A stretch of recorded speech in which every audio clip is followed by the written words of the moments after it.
Hey folks, it's Marvin Cash, the host of the Articulate Fly, and we're back with another Ugly Bug Fishing Report with Dustin White. How you doing, Dustin? Marvin, I'm doing great. How are you doing? As always, just trying to stay out of trouble. I guess you went on vacation to the East Coast and got what we call that nice not dry heat, and now you're back in the dry heat of Casper. It feels like a nice, mild climate here compared to the humidity of the southeast coastal Georgia. So, yeah, this is pretty nice and mild out here in Wyoming, back home now. Yeah, they have Texas-sized mosquitoes down at Jekyll Island. Yeah, we have some pretty, there's some pretty big bugs down there, and, we get to experience them every time we go down to visit family and hang out on the island and fish. So it's always a nice reminder, but it's always good to get back home and back out to Wyoming, and our bugs here don't annihilate you like they do there. So it's it always helps to put things in perspective. Yeah, and the good news is, right, it's still hot, but it's kind of cooled off a notch, so you're kind of bumping around the low 90s, right? Yeah. I would, and look at the forecast, we're mid 80s to lower 90s. So stuff's coming back down a little bit. That's opening up a few different fishery options for us. And so just makes for, even more of an enjoyable day out in the water. Yeah. And so when it cools off like that, does that mean you have more of a wind problem or not necessarily? Not necessarily. I actually think, Marvin, that, those days where it's just, for lack of a better term, oppressive heat, it can feel like a blast furnace. Like those wind on those days can really be howling at us. I think when it cools back off, we are in Wyoming, there's always going to be breeze. So there's very rarely a day where, you don't have some point in the day where you turn a corner on the river and you catch a little bit of the W, but no, it's not been bad wind at all. It's been very, very manageable, what we typically would expect. But with those temps coming down, it really is just, given us a longer window of really, really productive fishing. This has been a really special season for us that we never have hit that point. And it looks like, at least looking at the forecast, where, just that kind of mixture of high temps and water, is going to just mean we have productive fishing for the entirety of the season. So we're very, very fortunate and grateful for the conditions we have right now. Yeah, very neat. And so have you been able to kind of fish a little bit more of the mile than you were the last time we spoke? Yeah. The temps of the mile have come back down into, what we would call a responsible range of fishing. And so the mile's been turned back around and has been fishing well for us.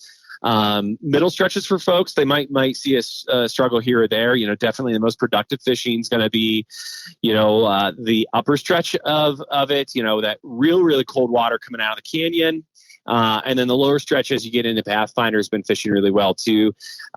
These, fish are not looking up per se, but they are really keyed in on caddis right now. And so folks can definitely see some very productive fishing on the mile at this point. So we're starting to re-engage that as a fishery that we're taking folks to and seeing some success there. Very, very neat. And how about the reef? Yeah, reefs, again, fishing very well. Little less sallies on the water than the last time we talked. But in place of the sallies, the caddis have really, really been picking up. Still having some good trico action early in the morning. The probably most consistent bug, throughout the day is still going to be PMDs. So if folks are nymphing, if they're throwing dries, we're going to recommend, hey, have some sort of PMD pattern on your rig at some point. But you're going to go from maybe a little more PMD trico centric to start the day, and definitely by mid morning and into your afternoon, it's going to be those fish are definitely looking for caddis. Some of our midsection kind of through town and east of town is still providing some really good streamer action for folks. So it just gives us a lot of different dynamic options for how we want to target these fish. Yeah, very neat. And when should you folks expect your hopper bite to really pick up? We're waiting. We're kind of, chomping at the bit for it ourselves.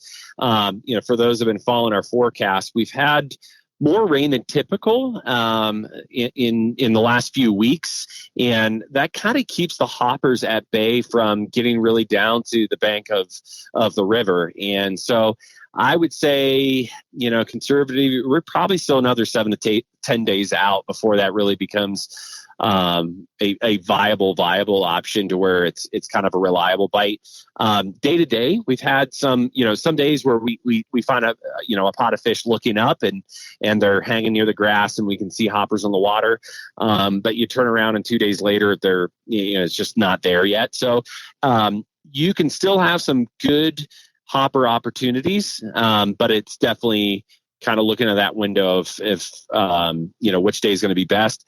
Oddly enough, Marvin, you mentioned a few moments ago, windy days is kind of that hidden blessing, to where if you get a breezy day, that oftentimes is the best day to throw hoppers. So even if they really aren't keyed in and all systems firing, if you find a breezy day, that often is some of the best opportunities we can have at getting fish to eat a hopper close to the bank. Absolutely. And if we want to make the hike out to Thermopolis, what are you seeing on the Bighorn? Yeah, so the horns dropped to about 1,200 now. Of all 3 of our fisheries, if we kind of separate it into kind of the reef section and through Casper, the Mile, and the Bighorn, the horn is our best option at this point, as a whole, for fish looking up and being willing to take a hopper. Flows, like I said, are down to 1,200 now, so I think that's just kind of the prime flow. We've come out of a few days where they were flushing out the moss, and so the horn's fishing very, very good right now.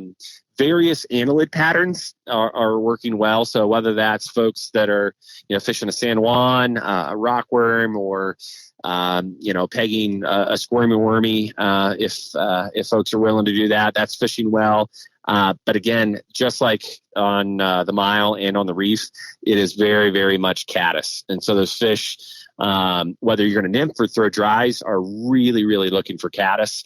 Haven't heard of too much success from folks streamer fishing there with any sort of concerted effort.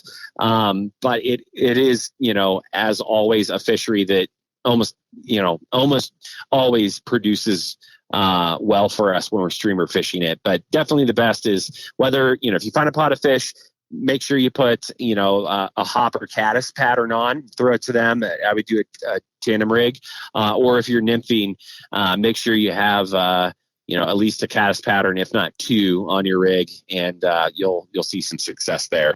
Moss is a bit of an issue, as always, on the horn, even after that flush. But, folks, as long as they're diligent to kind of clean their flies after every, half dozen casts or so, shouldn't be too much of a problem. Yeah, there you go. And we got a question for you, too, from Cindy. Awesome. Yeah, absolutely. She wanted to get your thoughts on kind of suggestions for the best way to select flies when you're out, if you don't have a chance to basically go ask your local shop every time.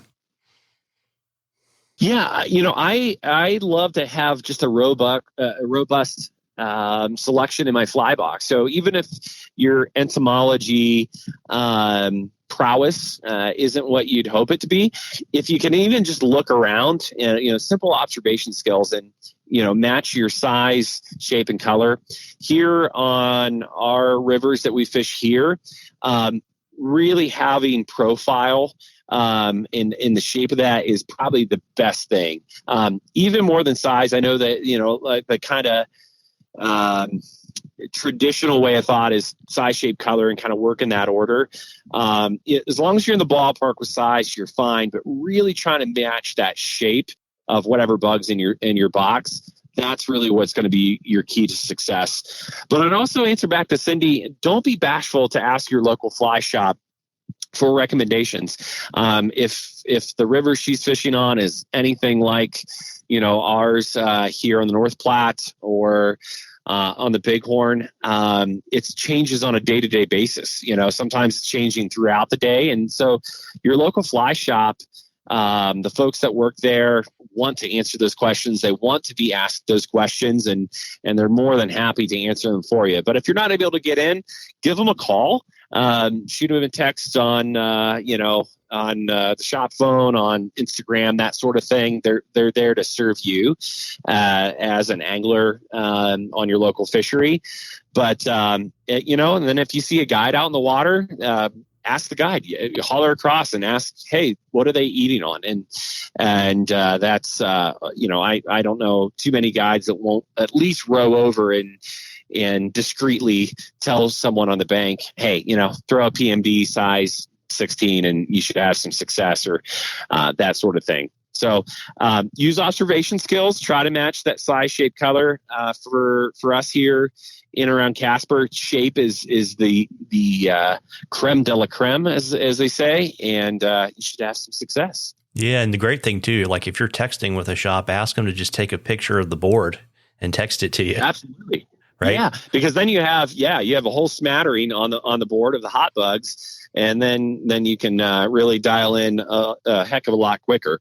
I'd also like to go back and remind Cindy too that even if it feels like you got the right bugs on and something's not happening, play with your depth and your weight before you start panicking and trying to sort for the magic bug. Because more often than not, if you can get that, if you're not having success with the fish, it's not that you have the wrong bug on. It's just that fly's not in front of the fish's face in the strike zone. So trying to dial that in and playing with that often is something that's overlooked with folks. So look into that as well. And as I said, you'll see some success. Yeah, absolutely. And folks, we love questions on the articulate fly. You can email them to us. You can DM us on social media. You can even drop them in the comments to our social media posts. If we use your question, I will send you some articulate fly swag. And as we've been talking about this summer, we'll enter you in a drawing for an awesome box from the shop of all kinds of great patterns that even, if you're not going to be able to fish on the Platte, you can fish your local tailwaters. And even if we don't select your question, walk in the shop, say, hey, we listened to the fishing report, and you're going to get 10% off your order. Absolutely. It's something to serve folks out in the water, and we're really excited about it. Yeah. And so, before I let you go and get back to the tacos and the margaritas, you want to let folks know, shop location, hours, and all that kind of good stuff, and how to book a trip with Crazy Rainbow? Yep. So our fly shop, The Ugly Bug, is located downtown Casper, Wyoming, 240 South Center Street. And if folks want to book a trip, they can give us a call at the shop at area code 307-234-6905. Be happy to take folks out in the water. Well, there you go. Well, listen, folks, show it to yourself to get out there and catch a few. Tight lines, everybody. Tight lines, Dustin. Tight lines, Marvin. Thanks so much.